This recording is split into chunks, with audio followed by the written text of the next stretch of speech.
7 classes ಆಗಿದೆ ನಿಂದು.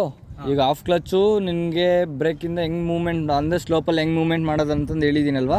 ಇವಾಗ ಅದನ್ನು ಹಿಂದೆ ಹೋಗ್ದಿರೋ ಮೂವ್ಮೆಂಟ್ ಮಾಡಿ ತೋರಿಸ್ಬೇಕು. ಕ್ಲಚ್ಚು ಬ್ರೇಕ್ ಇಲ್ಲಿ ಗೊತ್ತಾಗುತ್ತೆ ನೋಡಿ ನಿಮಗೆ. ಕ್ಲಚ್ಚು ಬ್ರೇಕ್ ಅವ್ರು ಎಷ್ಟು ಹ್ಯಾಂಡಲ್ ಮಾಡ್ತಾರಂತ. ಗಾಡಿ ಅಷ್ಟು ಮಾಡೋಕ್ಕಾಗಲ್ಲ. ಬ್ರೇಕ್ ಮಾಡ್ಕೊ ನೀನು ಅಷ್ಟು ಮಾಡಿಬಿಟ್ರೆ ಗಾಡಿ ಏನಾಗ್ತದೆ. ಬ್ರೇಕ್ ಮಾಡು ಫಸ್ಟು. ಅಲ್ಲಿ ಏನು ಮಾಡ್ಬೇಕು ಫಸ್ಟ್ ಎಕ್ಸ್ಪ್ಲೇನ್ ಮಾಡಿ. ನಾನು ಇಷ್ಟೊತ್ತು ಎಕ್ಸ್ಪ್ಲೇನ್ ಮಾಡಿದ್ನಲ್ಲ ನಾನು. ಇದು ಎಲ್ಲಿವರೆಗೂ ಬಿಡಬೇಕು ಕ್ಲಚ್ನ? ವೈಬ್ರೇಟ್ವರೆಗೂ ಫಸ್ಟ್ ಬಿಟ್ಟ ಇಲ್ಲ ಅವಾಗ ಅವಾಗ ಬಿಟ್ಟ ಫಸ್ಟ್ಗೆ? ಇವಾಗ ಬಿಟ್ಟಿದ್ದೆ, ಅವಾಗ ಬಿಟ್ಟಿಲ್ಲ ನೀನು. ಹಾಂ, ಇವಾಗ ವೈಬ್ರೇಟ್ ಬಂತಲ್ಲ, ಇವಾಗ ಬ್ರೇಕ್ ಬಿಡಿ. ಈಗ ಹಂಗೆ ಹೋಗ್ಲಿ, ಎಕ್ಸಿಲೇಟರ್ ಕೊಟ್ಕೊಂಡು ಹೋಗ್ಲಿ, ಡೋರ್ ಬಂದಾಗುತ್ತೆ. ಒಂದು ಗಾಡಿ ಆಫ್ ಆಗಬಾರ್ದು, ಇನ್ನೊಂದು ಹಿಂದೆ ಹೋಗಬಾರ್ದು. ಗಾಡಿ ಮುಂದೆ ಹೋಗಬೇಕು, ಸ್ಪೀಡಾಗೂ ಮುಂದೆ ಹೋಗಬಾರ್ದು. 3 ರಿಕ್ವೈರ್ಮೆಂಟ್ ಇರುತ್ತೆ.